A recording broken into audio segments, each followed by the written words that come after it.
Present ఉన్న women issues లో కూడా మేజర్ గా నాకు చూసిన దాంట్లో చాలా మంది చాలా అర్లీగానే కొంచెం లైక్ పీరియడ్స్ ఇట్లాంటివి ఇవన్నీ స్టార్ట్ అవుతున్నది వింటున్నాము. సో ఇంత అర్లీ స్టేజ్ లో వీళ్ళకి ఏంటి? బికాస్ ఆఫ్ ద డయట్ అండి. They are getting matured much faster mentally and physically. ఇప్పుడు ఏంటంటే మనకు అన్ని ఫాస్టే కదా అండి, ఫాస్ట్ ఫుడ్ కల్చర్ వచ్చిన తర్వాత అన్ని ఫాస్టే అవుతుంది. ఇప్పుడు కూడా మనకి పూర్వం ఉన్న పేషెన్స్ ఇప్పుడు ఎక్కడ లేదండి. ఇప్పుడు ఏంటంటే మనకి అన్ని త్వరగా అయిపోవాలి. If you want to make money also త్వరగా అయిపోవాలి. That is why crimes are increasing. Nobody has patience. So there are 3 things which we have to be very very important in a successful life అండి. ఒకటి patience.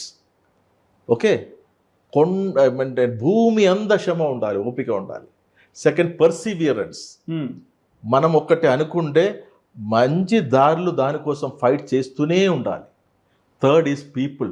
We should get the right people along with that. ఎవరు super hero ఆడడానికి ఛాన్సే లేదండి. ఇప్పుడు నేను ఈ సమస్య నడుపుతున్నాను కదా, ఇప్పుడు సో మెనీ ఇయర్స్ నుంచి నడుపుతున్నాను. ఇప్పుడు నాకు కొంచెం పేరు ఉంటుంది అదన్నీ ఓకే, కానీ నేను ఒక్కరే వన్ మ్యాన్ కాదండి. If my patient is cured and getting the result, there is a huge team behind me. And I will not say behind, they are abreasting my shoulders. They have been along with me, from my admin team, from my medical team, from my paramedical team, my support staff. The whole team is behind the success, and it is not a one man army.